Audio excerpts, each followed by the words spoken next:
Right, we're going to be having deputations on the item 7, but before we do that, we're just going to have a very, very brief overview from staff, which is just a couple of slides long about the process. There will be no questions to this presentation. It's just purely for information. Thank you. So I'd just like to talk through the process up to this point and going forward, and just a few key points on some of the changes that are proposed, and then I can come back after the deputations and answer any questions that anybody has. So the decision for the committee today is whether or not to notify a proposed change to the district plan. This follows on from the committee's earlier decisions to investigate the issues and options and to engage with the community on those options. During the engagement period earlier this year, we received almost 570 responses.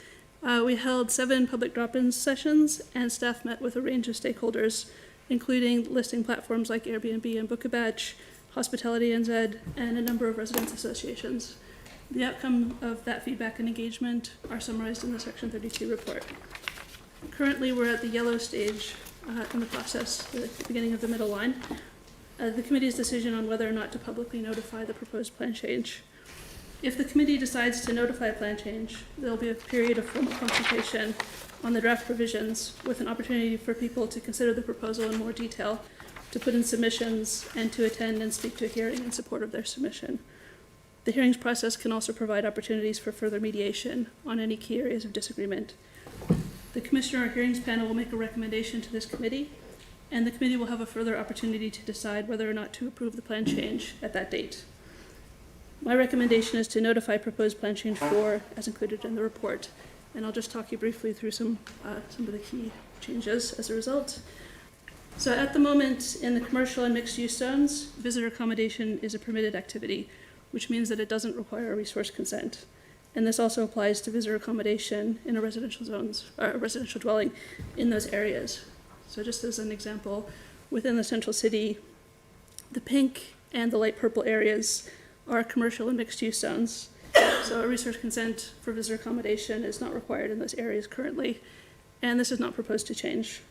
The yellow areas are the residential central city zone. These and the other residential zones in the city and settlements on Banks Peninsula are the areas that would be affected by the changes. In the second row of the table, this deals with hosted accommodation in a dwelling. So that's a situation where the normal occupant of the unit is there during the stay, and this is currently permitted for 6 to 10 guests, depending on the zone. This is not proposed to change. However, because of the feedback that we received, raising concerns about noise from late night arrivals and departures, and some units also being used regularly for functions, I'm proposing additional restrictions on check-in and check-out times, and size of functions to manage those effects. The third row of the table relates to unhosted accommodation in a dwelling, which is where the normal occupant isn't there during the stay. And currently this requires a discretionary resource consent, except for small units in the residential central city zone. A discretionary resource consent can be declined, and the council has broad discretion to consider any potential effects that it considers relevant to the application. So the recommended option would change the requirements for hosts operating for only 1 to 60 nights a year.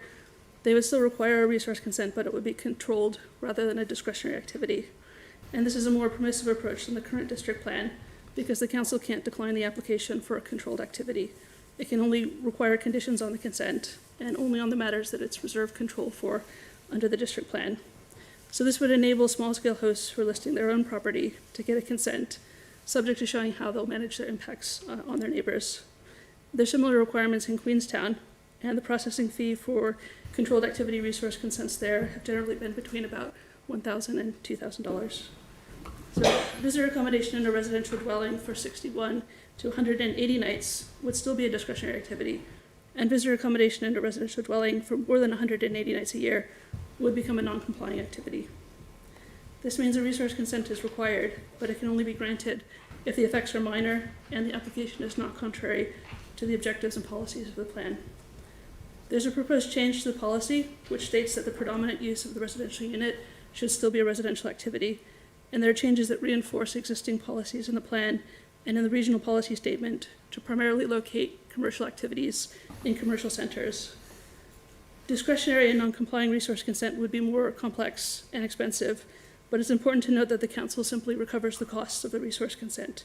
It doesn't generate revenue by requiring resource consents. The purpose of that requirement is just to manage the environmental effects of the activity.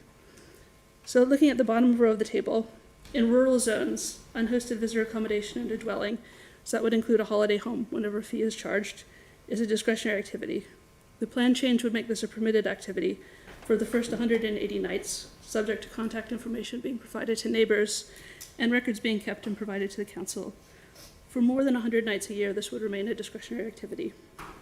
The effect of these changes would be to better recognize the benefits of providing for flexible use of existing houses, to provide choice for visitors, and to enable homeowners to earn supplemental income when they're away. But this needs to be balanced with the need to support attractive, safe, and well-connected residential neighborhoods, and to maintain the character and amenity of rural and coastal areas.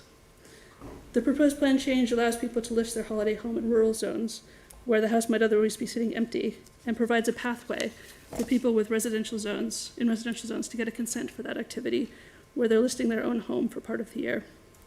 And finally, I just wanted to acknowledge and say thank you to everyone who put in feedback on the options, all the people that came to talk to us at the drop-in sessions, and for the time from all the stakeholders we've met with. I appreciate that what's proposed may not go as far as some parties wanted in terms of either enabling or restricting unhosted visitor accommodation, but I think the proposal strikes a good balance between enabling the activity that's beneficial overall for the district while addressing concerns of neighbors and the wider community. There's additional opportunities going forward to consider submissions on the detail of the proposal, and I'm happy to keep engaging on this issue to try to get the best possible outcome. I'd also note that there's another piece of work looking at options for rates, and this will come to the council at a later date as part of the review of the long-term plan and the rating policy later this year or early next year. So with regard to the district plan, I'm recommending that the committee decides to move forward with notification of the proposed plan change, and happy to come back after the deputation to answer any questions. Thank you very much. So we'll move on to the deputations, and there's obviously a few new faces up at the back, so I'll just let you all know what I told the last group of deputations. The deputations are 5 minutes long, which includes any time you leave for questions. Because we do have a number of deputations for this item, I will be keeping it to 5 minutes exactly, then I will have to cut you off. So the first, and James may ring his bell if you don't listen. And so the first deputation is from Anne-Marie Smith on behalf of Canterbury Airbnb Host Club. Yes, thank you. Welcome.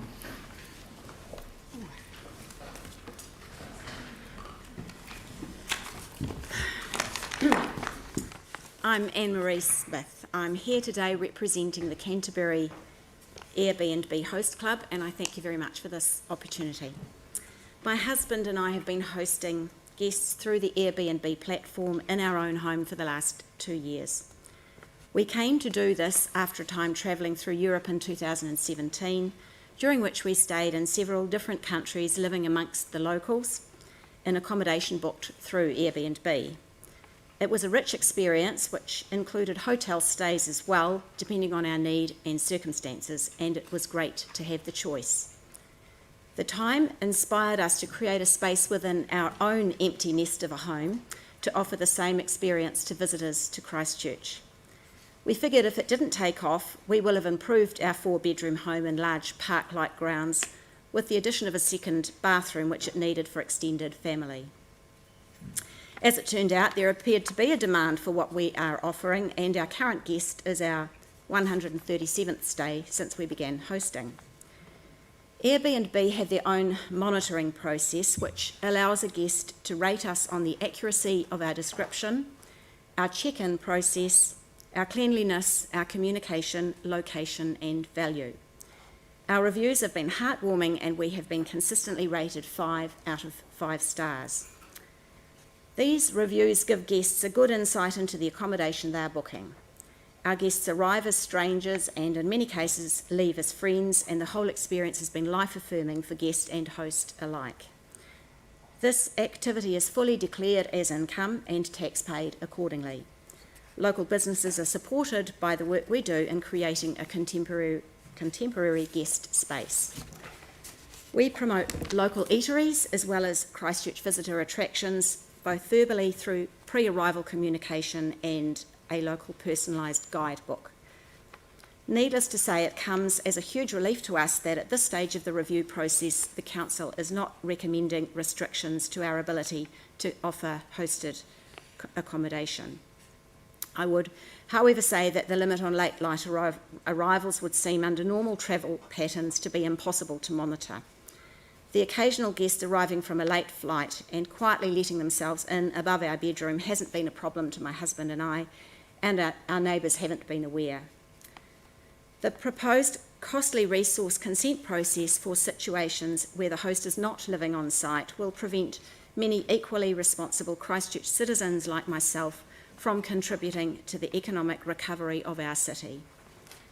We are a city of resilience, proud of our regeneration after the many setbacks of recent years, and we risk becoming known as the city that took away visitor choice.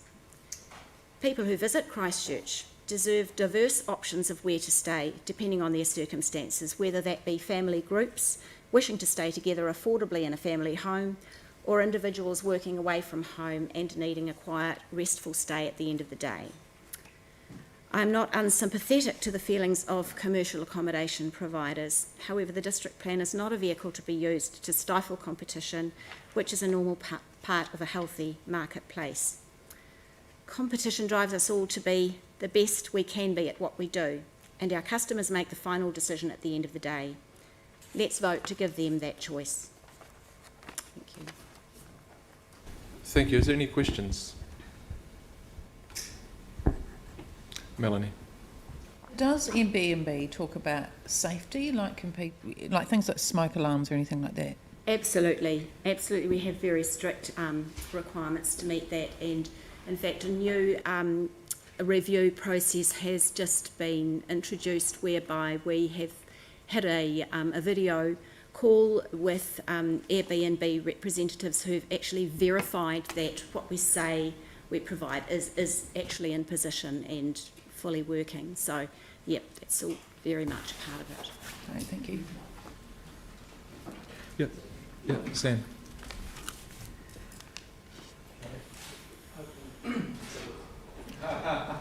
That might, oh, that's it. Yeah. Hey, thank you very much for that presentation. Just one thing, so obviously we've talked about the consenting side of it, the need for resource consent if this was to go through in terms of the public notification, we go down the track. Do you have or does Airbnb have a view on, I guess, parity in terms of the rates paid? So if we look at the commercial rates that motels pay, would there be, what's the feeling like within the Airbnb community in terms of a little bit of parity around those ones that operate on their own? In the unhosted situation, are you talking about? Obviously.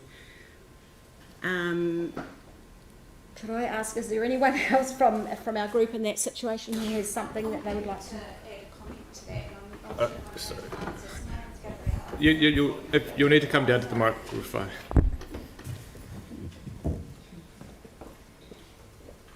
Can you hear me? My name's Gabriella. I'm not sure if I'm going to answer your question specifically.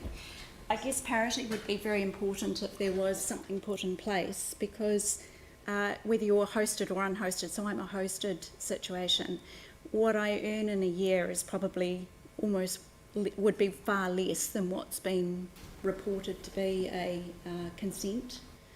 So there would certainly need to be some sort of percentage parity, or I hate to say a tax, which would be certainly a lot fairer than going through a costly consent process. So I guess that's what I'm saying. Sorry, Mike, I won't just, because it's probably going to be one of the important things of the day. So if we weren't to go down a consenting aspect, but we were to look in time, I guess, at National Register and the like, that saw the ones we weren't hosting it, so you weren't living there, they were operating on their own, I guess paying a similar rating level based on the value of property to those in the commercial sector. There would be a concern around parity, because a lot of these places, whether hosted or unhosted, they're not a commercial enterprise like a motel unit of 6, 7, 8, 9, 10 units. You know, you're talking about potentially one house or a room as part of a house. So it's quite a different revenue stream. Yeah. We might be talking across the... Yeah, we're going to have to move on. Thank you for your deputations. Next up, we have William Chong. He's here instead of Bob Pringle, speaking on item 7. Is it all right? Williams wasn't You- prepared. I'm not as well. But can I? Yeah. I was on the list, but off and on and off. Look, hi. My name's Ricky Jones. This is short and sweet, I think. I do have a motel, and for me, I just want to say firstly, thank you for all the work that Alison and the team have done. It's just been amazing at a very big issue that's for all of us. And for me, I'll be honest, I was one of those people that was thinking, so frustrated with the council, so frustrated that we have a district plan and why it does not appear to be enforced. I've changed. I think we all need to accept some accountability and to accept we're dealing with a platform, the majority of booking that appears to have caused issues and the exponential growth is a platform that's invisible. So therefore it is hard. We've also seen a period of time. You know, it's all right for anyone to jump up and down and say, why isn't the council doing this? Why isn't they doing that? And then they jump on board and do something, just like we've heard with 8, where they made changes. And now time has passed and we're seeing that doesn't actually fulfil what we need. So this time period from 2017 till now, where the exponential growth has been, you know, from 400 to 7,000 roughly in Christchurch, where you're seeing this exponential growth, we've actually got the opportunity, throw COVID in there, of actually seeing patterns of impacts on communities. I think it's now that we're allowed to stand up and say, hey, this is what's happened, please do something about it. The other thing I think is, I read the article, I listened to Anne-Marie, and I think it's Anne-Marie that's in this article, where Airbnb took out a whole page. And the majority, we're all on the same boat. We all want to provide a variety of accommodation to people coming and staying in Christchurch. So that's as a motelier, hotel owner, Airbnb, short-term accommodation provider, skip Airbnb. So Anne-Marie, she's got the most amazing, I don't know if you're the correct Anne-Marie, but out of this book, legal, from what I can see. Beautiful gardens, love having guests, feedback's fantastic. That's what we want. She's a host and she loves to host guests, just like people that have motels. We don't go into a motel and live and breathe at 24-hour days, 7 days a week for the pittance that comes out for the sake of nothing other than, like Anne-Marie, we guess. The same with Debbie at Rapaki. She is following the district plan and offering an amazing experience to guests as well.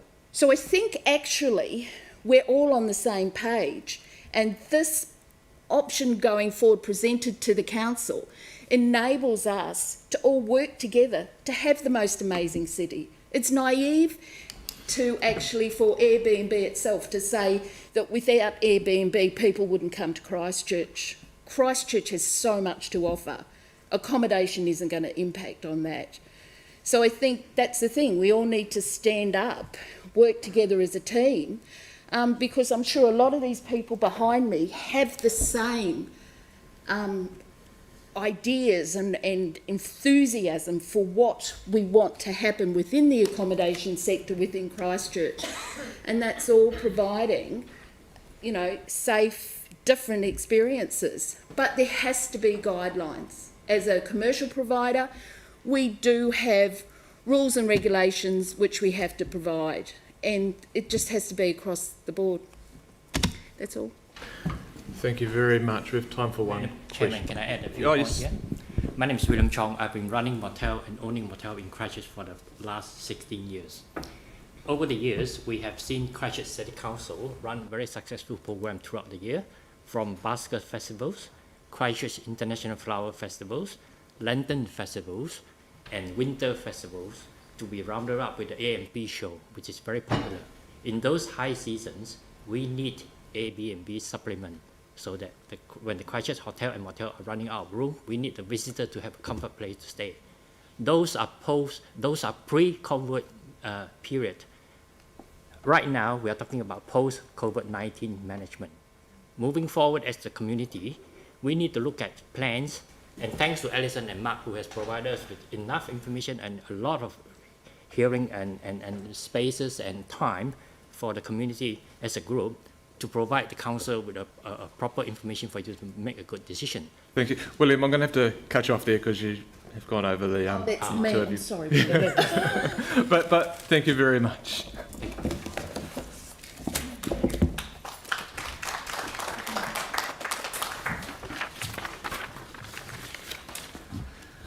Next up, we have Jill Nuttall speaking on behalf of the Inner City West Neighbourhood Association.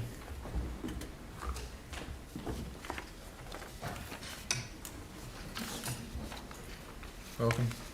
Thank you for the opportunity. I'm speaking on behalf of people who live very close to this venue.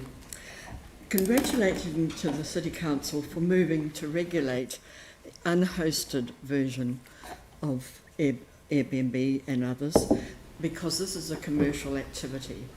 And thank you too for changing the name, because whereas we have absolutely no beef with anybody who lives on site, such as the hosted Airbnb people and the bed and breakfasts, the hotels and the motels. In fact, we totally agree with them. We would like to see better regulation of unhosted places. Our neighbourhood association and others like us try to build friendly, safe, resilient communities. But if you're living next door to somebody who isn't a permanent neighbour or a long-term neighbour and constantly changing every day, then you really interfere with the opportunity to build neighbourhoods, which is, of course, the desire of the city plan. You want a livable city, and a livable city is one that becomes viable financially too. We frequently hear from members living next door to unhosted accommodation for visitors in all not only residential areas but in mixed use and commercial and educational areas too. Large party houses cause great disruption. People come bowling up at all hours of the day and night. They don't, many of them are not, I won't go into all the detail, but the rubbish is one thing that affects all us ratepayers as well as the city, because it's almost impossible to manage that. We have,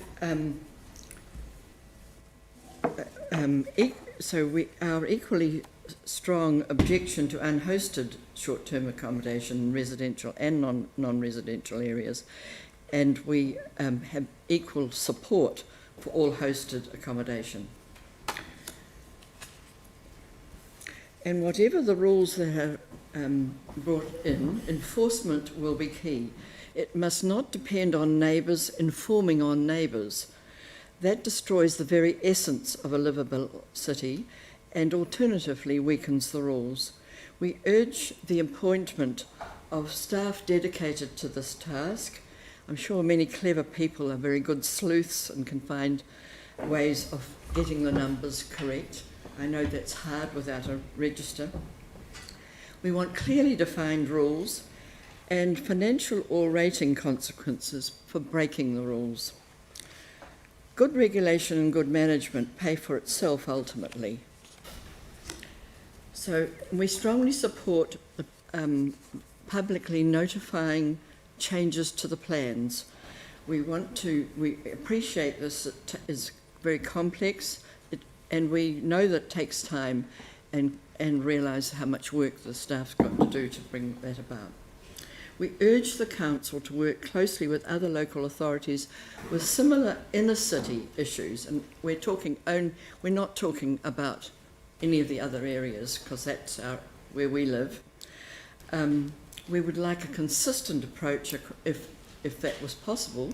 If it's not possible, through engaging all local authorities, at least with the other major cities in this country, and hasten the enactment of a law which requires registration, because I understand that is the major block for councils in order to act. Thank you. Thank you, Jules. Any questions? Excellent. Thank you very much.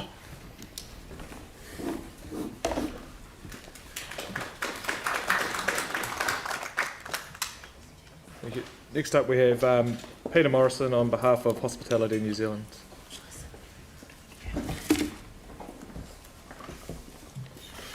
Kia ora everyone. Good morning. It's still morning, I think. Thank you very much. My name is Peter Morrison and I'm the Hospitality New Zealand Canterbury Branch President, and beside me is Anna Halliday, our Central South Island Regional Manager for Hospitality New Zealand. Hospitality New Zealand acknowledges Airbnb hosted properties. It's not competition, it's uneven competition. We feel over the years we have made our position on short-term accommodation very clear. An even playing field, a level playing field. We don't feel it is necessary to cover old ground and repeat what we have said over and over again, but during this COVID chaos, we have grave concern for our commercial accommodation providers having the international tourism tap turned off. Now more than ever, it is the time to get it right. Please take away these points from today's deputation. The health and safety of all guests is paramount. Addressing the missing link that will require all visitor accommodation activities are undertaken in compliance with the Building Act of 2002 or have obtained any necessary building consents for the operations with a consummate building warrant of fitness. Number 2, define the activity. The definition of visitor accommodation needs to include reference to an activity that is lawfully established and operated in accordance with the Building Act of 2002. Online marketplaces like Airbnb will drive hotel-motel rates and revenues down as the additional supply affects the distribution of power in the market. This in turn may have the indirect flow-on effects on future hotel-motel investments, which add value to the local community, the city, via employment and infrastructure. Number 3, measure the cumulative effects. There is a need to have the policy that requires the council to specifically consider the impact of cumulative effects arising from visitor accommodation activity in residential zones and its range of effects. Number 4, local government can help. Join us to lobby central government for a national register of short-term rental accommodation providers. Our expectation is the immediate enforcement of the current district plan. In summary, if the property used for Airbnb is going to act like a business, then they must be treated like one. We thank the policy team for recommending a sensible, pragmatic solution to the unregulated mayhem that is short-term rental accommodation in Christchurch currently. Thank you. Thank you. Anna, is there anything you'd like to add? Just that, as Ricky said earlier, that the hosted accommodation isn't an issue. We certainly don't have any issues with hosted people sharing their homes and enriching visitors' experiences of Christchurch. Really, it's about the whole unhosted direct competition with commercial providers and essentially safety. It comes down to safety. It's ensuring that the health and safety of people are tied to the safety of the place that they're staying at, physically. Thank you. Any questions? Jimmy? I just don't know, based on your last slides, paragraph 4, enforce the current district plan. During the process. Oh, during the process, okay, Yeah, thank you. because we know this is going to take some time. Okay, thank you. Thank you. Yes, then.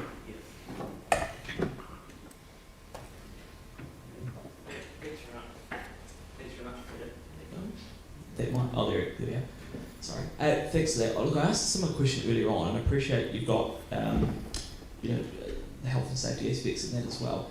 But do you have a view on the need for the sole operating Airbnbs to get a resource consent as opposed to us, reflecting rating changes in the LTP? So I guess you talk about parity, so it would be, making them, charging where they are operating purely as an Airbnb on those commercial rates.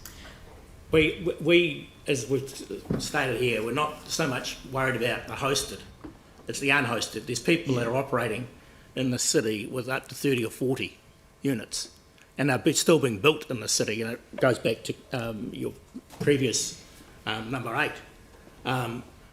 Last year, and I think I've said this before, Council, last year Airbnb alone took $50 million out of the Canterbury area. So that's $50 million that should have gone into motels, hotels, Airbnbs, hosted Airbnbs, backpackers, but these big commercial operators are just destroying our industry. Can I just add to that, though, Sam, to answer your question? I think the guidance that the policy team have provided with the, the numbers of days and that sort of tiered approach would guide potentially some of that rating consideration.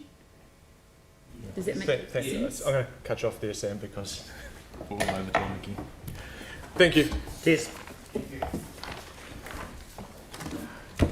On behalf of the Victoria Neighbourhood Association, Marjorie, Anthony.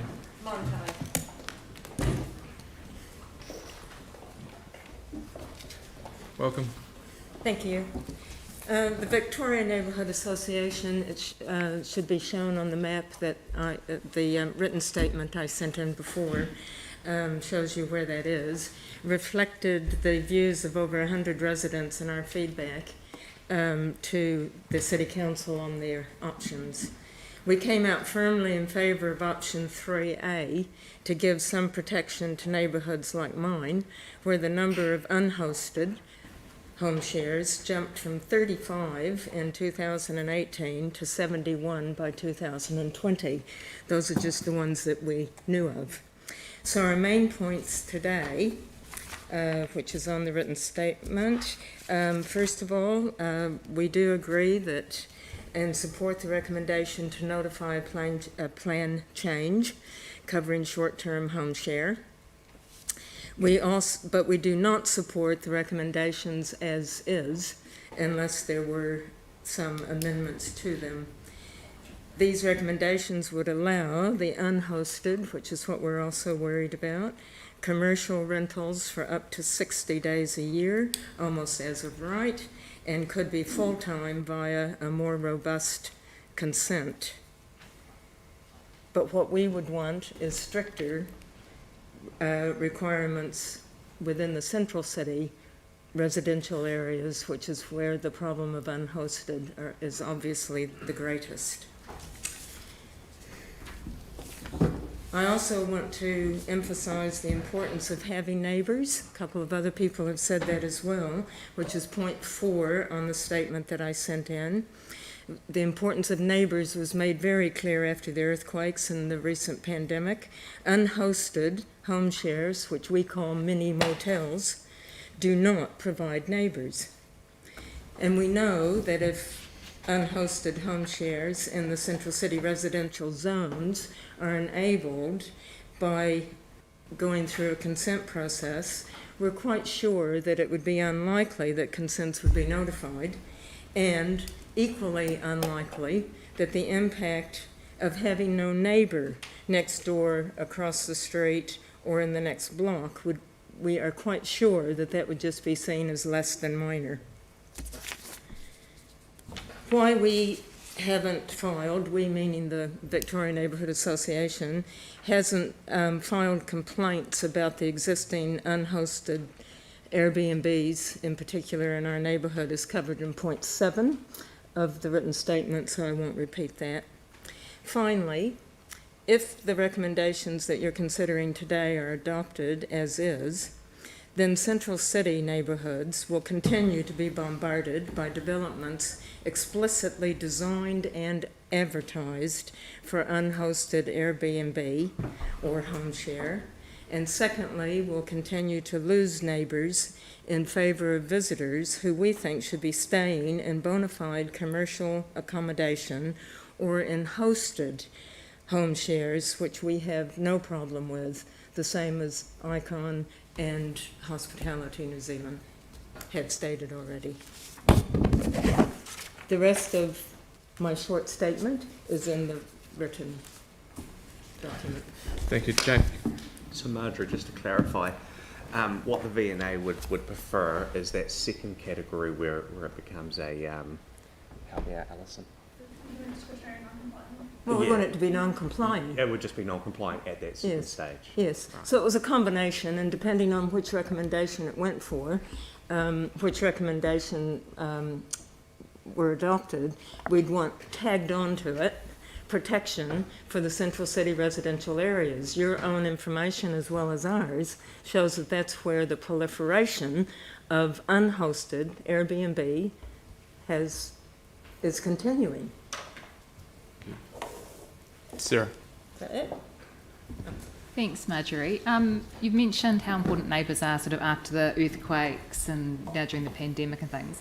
What about when we're not experiencing disasters? I know there's not been a lot of that time in Christchurch in the last decade, but in that normal sort of, how important is neighbours for that sense of community and those kind of things? Absolutely important, and I only pointed that out because I think some neighbourhoods only experienced the importance of neighbours during a crisis. In a confined, well-defined, intact residential neighbourhood like ours, we have valued neighbourliness and the importance of that for years and years, which is why we oppose any non-residential intrusion into the neighbourhood, because of the impact of that. And to us, unhosted Airbnb is a non-residential commercial activity. Thank you. Thank you very much. You're welcome.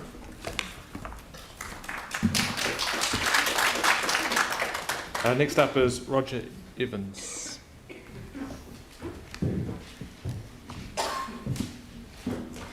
Welcome. Good morning. Sorry, good afternoon.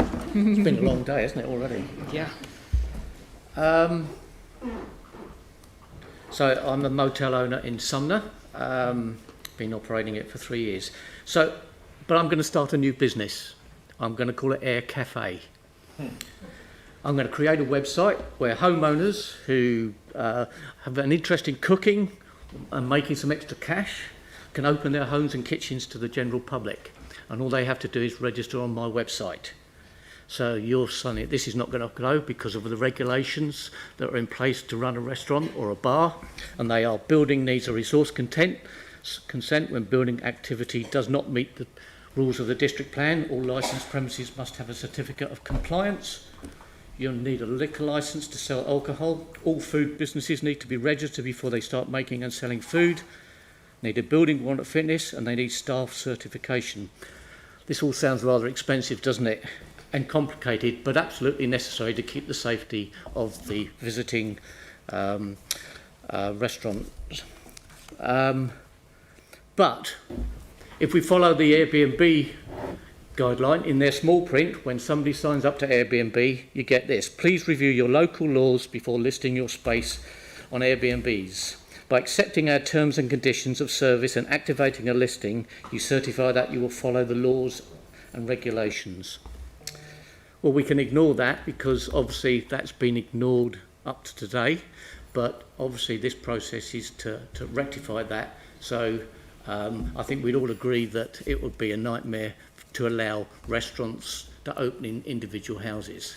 So I'd just like to make that point. Home share accommodation district plan review. Well, that's misleading to start with, isn't it? A high proportion of these peer-to-peer accommodation providers are anything but homeowner. They are complete houses rented with no host living on site, which makes a lot of them illegal under the current district plan. You could argue that motel owners are the true home share providers. Almost all of us live permanently on site. We pride ourselves in welcoming our guests and provide a safe and secure environment while staying in our home and motel. We constantly hear in the press we're completely outgunned. I think there's over 1,000 Airbnbs in Christchurch at the moment. 3 years ago, there was only 300. There's only 150 motels and 30 hotels, so I've been told. There's been a lot of articles claiming poor Mar and Par operating peer-to-peer won't cope with any compliance and extra business costs will put them out of business. And of course, those rich hotel owners just want to get rid of the competition.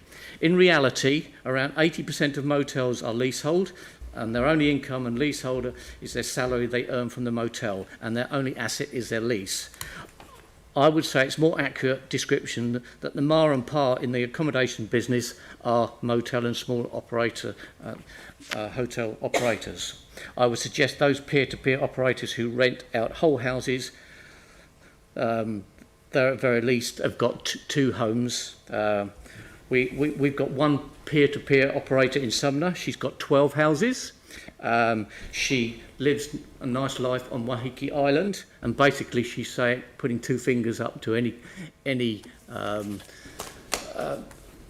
council district plan because she's totally ignoring it. Where are we going? Right. So there's some rumours that council might be adopting, the Queenstown model of, allowing specified numbers of days, 30, 60, 90.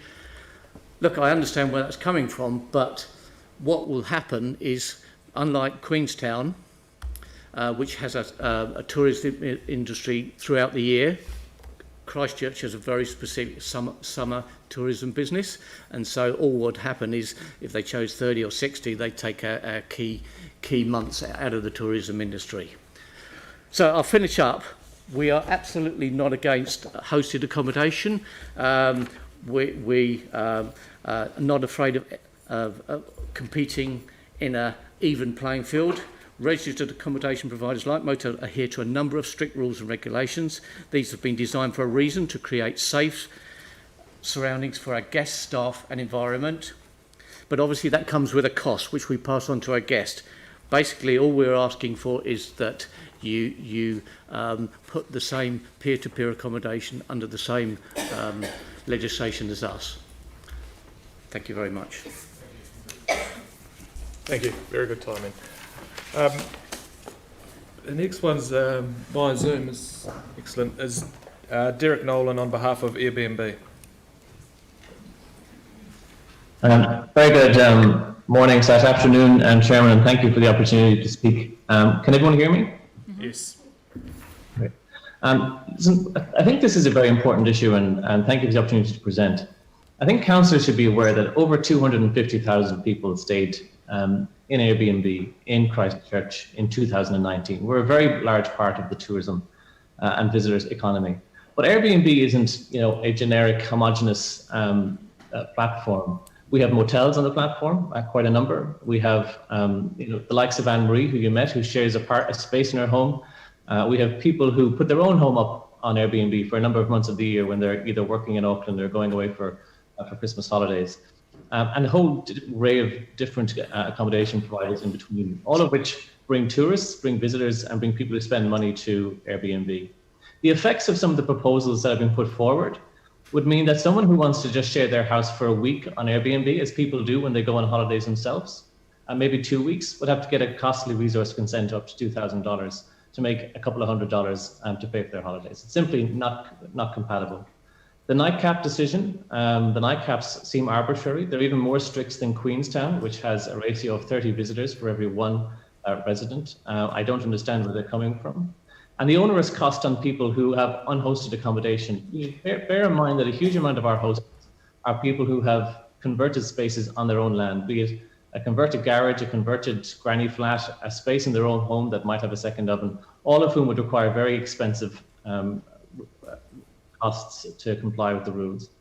And the issue with home shares, I think Anne-Marie pointed out, if a flight is delayed and customers or guests can't get on time, suddenly they're breaching their planning rules and resource consent because the person was delayed by a flight. I would ask councillors to consider the job impacts, the attractiveness. People stay in Airbnb because they want that kind of tourism accommodation. It's a choice.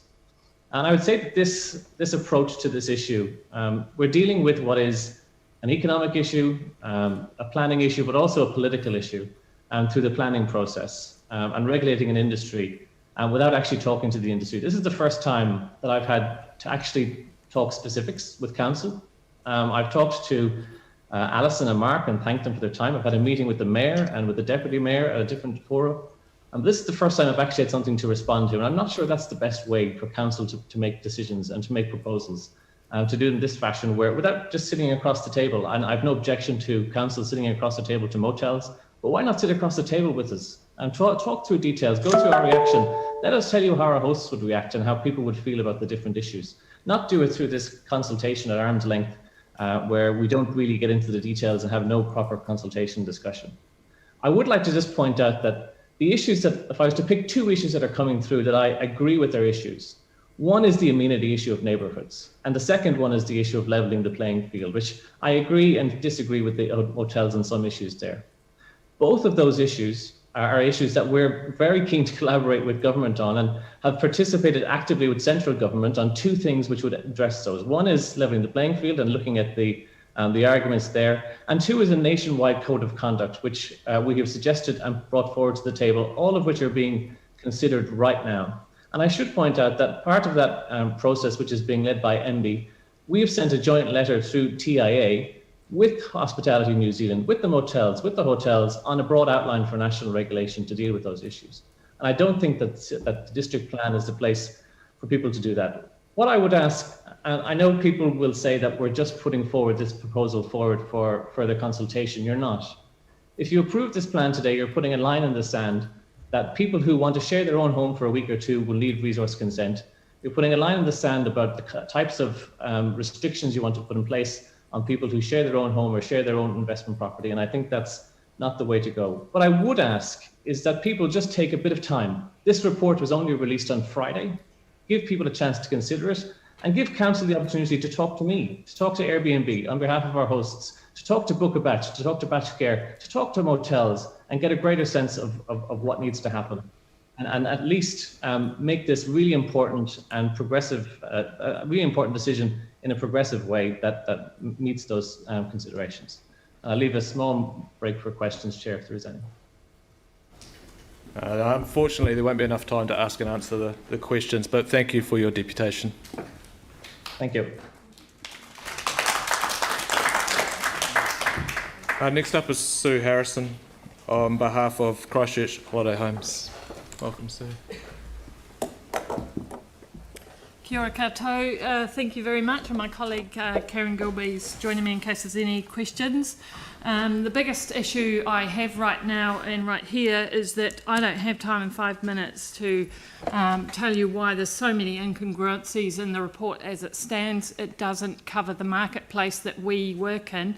I'll try to explain that. But I want to give credit to the planners who do try to put a report together and cover the ground. However, there's so much, as Derek alludes to in that report, for you to try and get your heads around and to understand our marketplace. I know you've had a lot of time with the motels and hotels telling you about theirs, but we're dealing with something different here. It's a tiger by the tail. It's a two-headed tiger by the tail. You know, for example, the report's presenting you to have nightcaps, and nightcaps has shown that it's really not a workable solution to what we're dealing with in the marketplace. You're funding through the council stadiums, convention centres, hot pools, event park, many more facilities, which are fantastic. You're also funding Christchurch, New Zealand.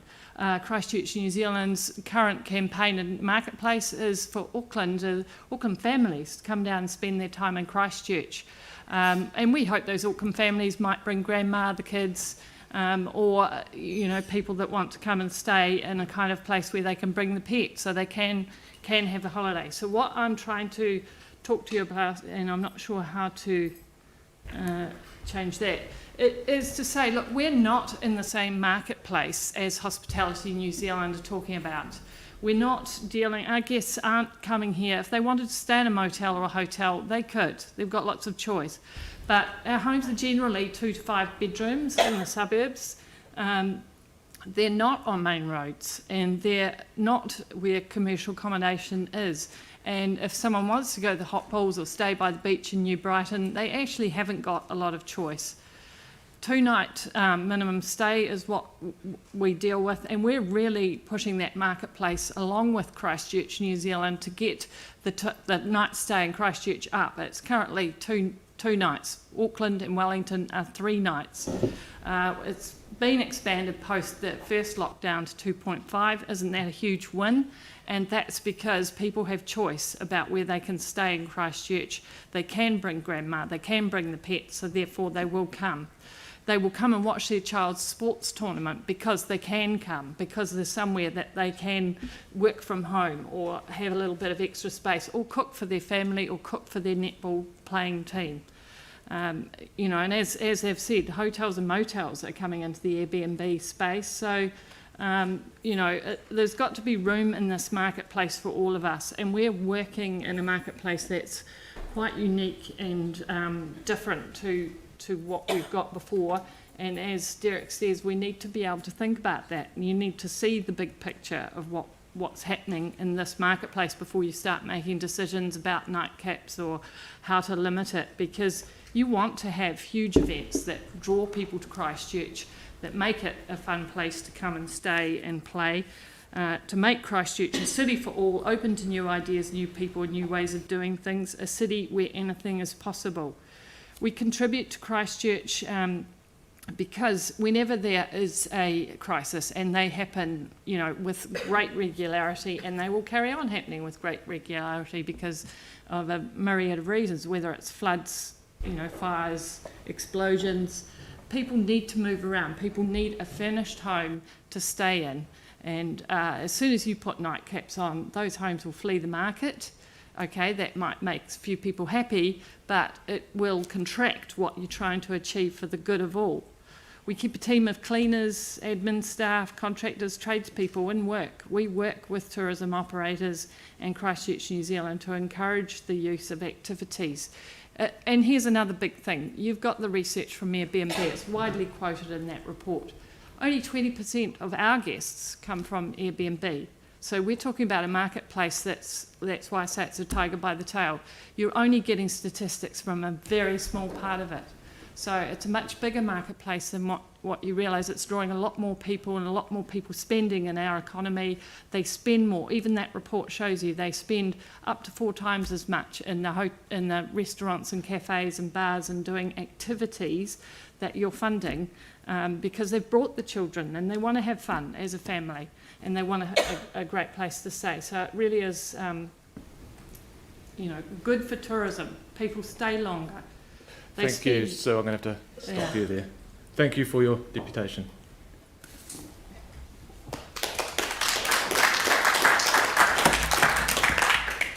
Next up is Bruce Whitfield.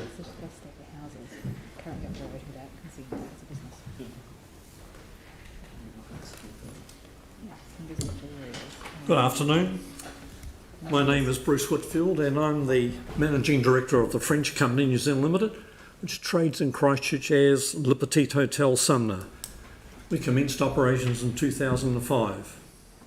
Firstly, I'd like to make it very clear that we, in terms of providing visitor accommodation here in Christchurch, there's no reason why Airbnb operators can't stand alongside us as hotels, motels, B&Bs, guest houses, etc., call them what you like, but with the collective aim of encouraging visitors and travellers to Christchurch and the suburbs to be part of their local economy.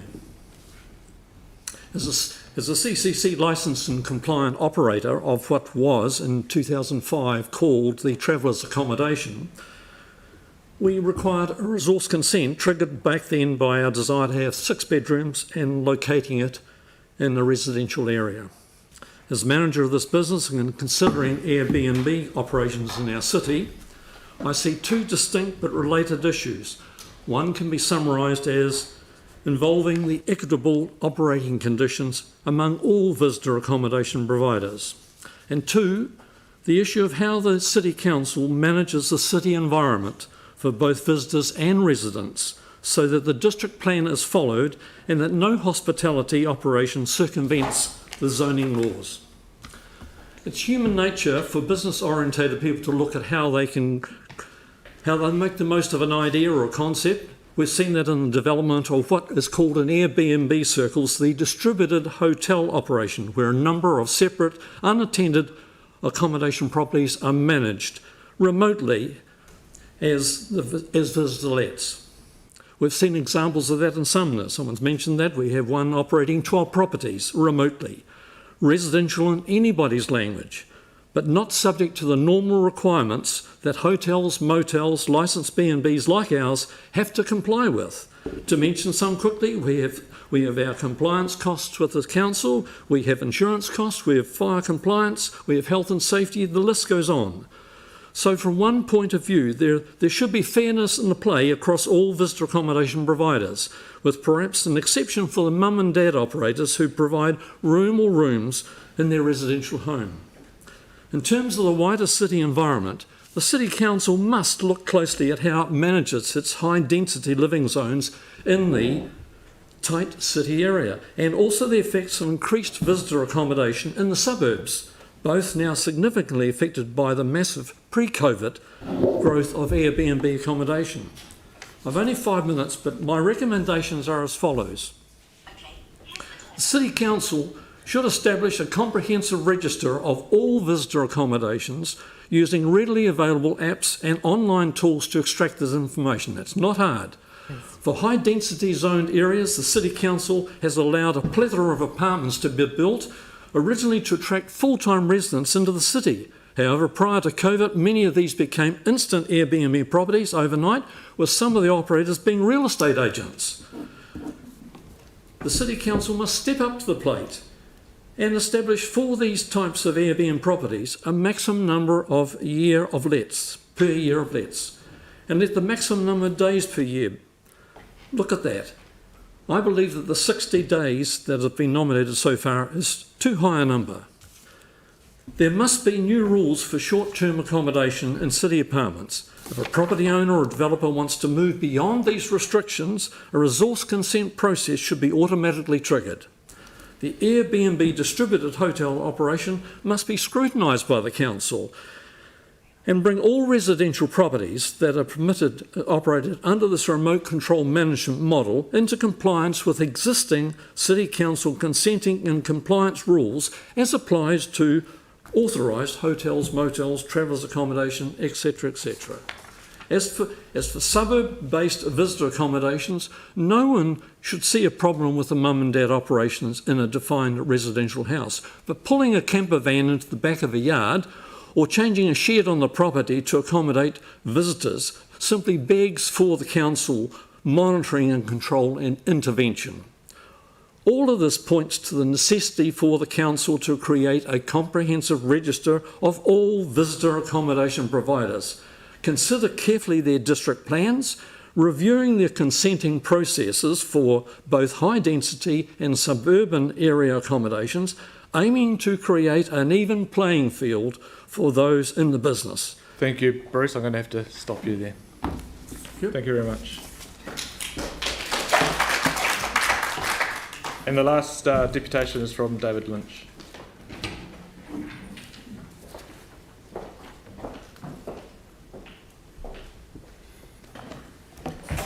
Thank you, Mr. Chairman. Before you switch the starter clock on, I'd just like to point out I've received some last-minute input on this deputation from Carl Smith from the Merivale neighbourhood, and I'd ask for your leniency perhaps for an additional 40 seconds, if that's okay. Yeah. Thank you. This deputation, I should point out, is made in a private capacity on behalf of my family and its ownership of a property on Hagley Ave. However, we have consulted with a number of interested parties, including Carl Smith from the Merivale Neighbourhood Association, in preparing this address. As some background, the Council, we are aware that we've made deputations on the 5th of Feb, the 13th of June 2018, and to the Council on the 11th of June 2020. Those deputations raised a number of concerns following the Council's approval of several medium-density residential developments on Hagley Ave After being consented, they were subsequently marketed, and as we understand, the majority sold to investors for Airbnb. We consider that developments like those on Hagley Ave, built with a specific focus on Airbnb, is contrary to the stated objectives and aim of the blueprint for having 30,000 people living in the CBD. We fully support the concerns raised by those in the accommodation sector that have described these type of developments as de facto motel units, Airbnb masquerading as residential dwellings. Regrettably, some 2 years on from our first deputation, I'm back here today.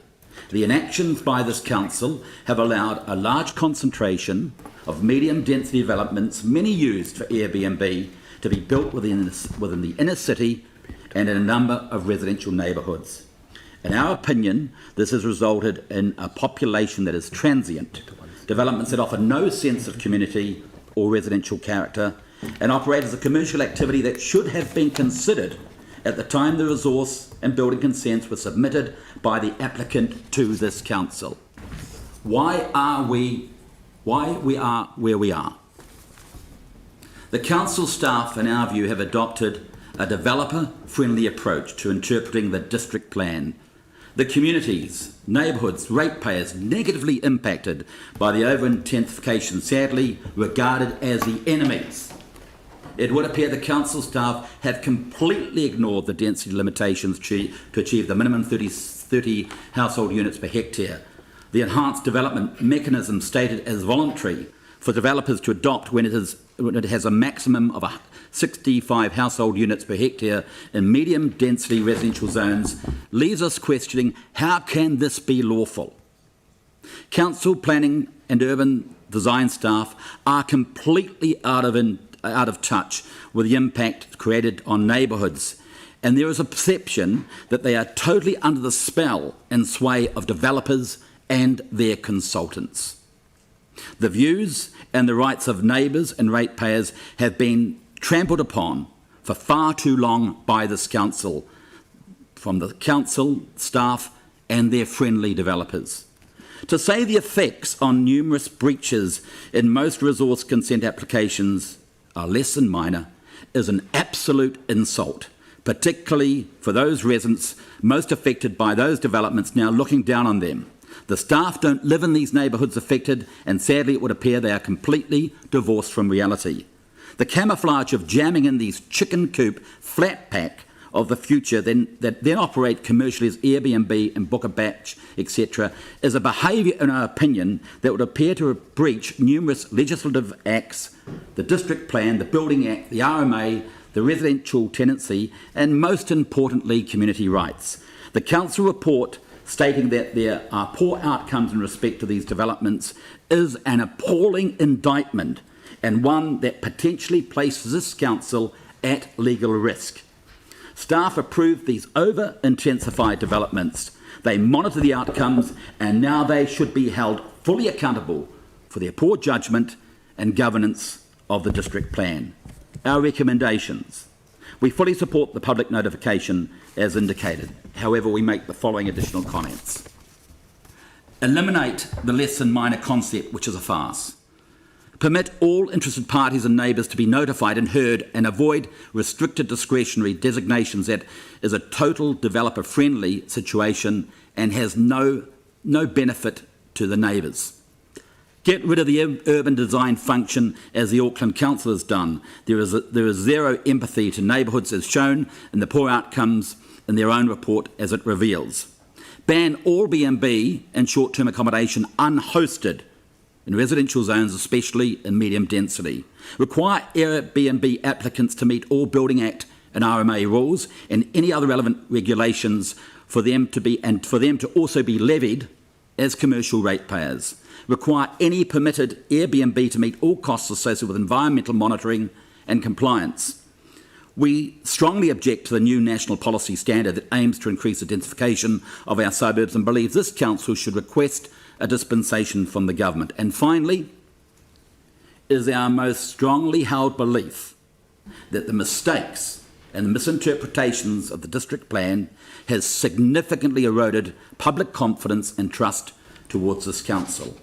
As such, we believe it is incumbent upon all elected members to request written advice from the Minister for the Environment, the Minister of Local Government, on the basis that affected residents and interested parties believe a full judicial review funded by this council is now required. Thank you. Thank you for your time.